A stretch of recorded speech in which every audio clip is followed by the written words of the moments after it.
WBSSCর clerk এবং group D exam application process আজ থেকেই শুরু হতে চলেছে। তোমরা প্রত্যেককেই জানো পুজোর আগে এই ফর্ম এন্ট্রি শুরু হবার কথা হলেও পরবর্তী ক্ষেত্রে সেটা পোস্টপন্ড হয় এবং নতুন করে আজ থেকে শুরু হয়েছে। তাহলে এই আবেদন পদ্ধতি কতদিন চলবে এবং ইম্পর্টেন্ট বিষয় এর যোগ্যতা, ভ্যাকেন্সি, এজ এবং স্যালারি বিষয়টা, এবং সবথেকে গুরুত্বপূর্ণ বিষয় টেন্টেড যে লিস্ট, অযোগ্য তালিকা প্রকাশ কিন্তু এসএসসি করবে, সেই তালিকায় কতজনের নাম আছে বা কতজনের সংখ্যা সেটা আমরা ডিটেলসে আলোচনা করব। আমরা প্রথমেই যেটা বলবো, আজ থেকে অর্থাৎ 3 নভেম্বর থেকে আবেদন শুরু হচ্ছে এবং এই প্রক্রিয়াটা চলবে 3 ডিসেম্বর 2025 অবধি। এবং ইম্পর্টেন্টভাবে তোমাদের বলে রাখা ভালো, জানুয়ারি মাসের 2nd উইক এবং 3rd উইকে এই পরীক্ষা কিন্তু হয়ে যাবে, এটা আশা করতে পারো। যোগ্যতা আমরা আগেই বলেছি, ক্লার্ক এবং গ্রুপ ডি আমি আলাদা করে বলি। ক্লার্কের ক্ষেত্রে অবশ্যই 10th স্ট্যান্ডার্ড পাস করলেই হবে, অর্থাৎ যারা ওল্ড এইচএস তারাও এলিজেবল।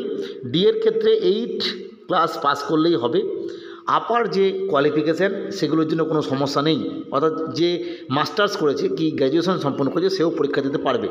ভ্যাকেন্সি যেটা ইম্পর্টেন্টভাবে অলরেডি এসএসসি ঘোষণা করে দিয়েছে, আমরা দেখতেই পাচ্ছি ক্লার্কের ক্ষেত্রে এই ভ্যাকেন্সিটা 2989 এবং গ্রুপ সি এর ক্ষেত্রে এই ভ্যাকেন্সিটা 5488, অর্থাৎ এই ভ্যাকেন্সি কিন্তু পিএসসি অলরেডি পাবলিশ করে দিয়েছে।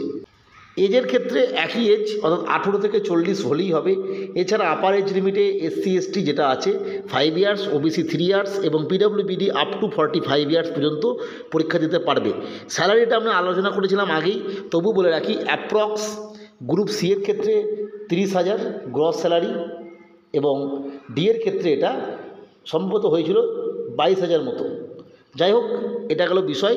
এরপরে যে বিষয়টা আলোচনা করব, অযোগ্য তালিকা প্রকাশ। এসএসসি কিন্তু খুব শীঘ্রই এই টেন্টেড লিস্ট প্রকাশ করে দেবে এবং যেটুকুনি তথ্য পাওয়া যাচ্ছে, এই যে টেন্টেড লিস্ট প্রকাশিত হবে, এখানে ইম্পর্টেন্টভাবে ক্লার্কের ক্ষেত্রে যে লিস্ট প্রকাশিত হতে চলেছে সেখানে অ্যাপ্রক্স 1100 মতো ক্যান্ডিডেটের নাম আছে এবং গ্রুপ ডি এর ক্ষেত্রে অ্যাপ্রক্স 2300 মতো ক্যান্ডিডেটের নাম রয়েছে, অর্থাৎ প্রায় আমরা দেখতে পাচ্ছি এখানে 3400 মতো কিন্তু ক্যান্ডিডেট লিস্ট প্রকাশিত হবে।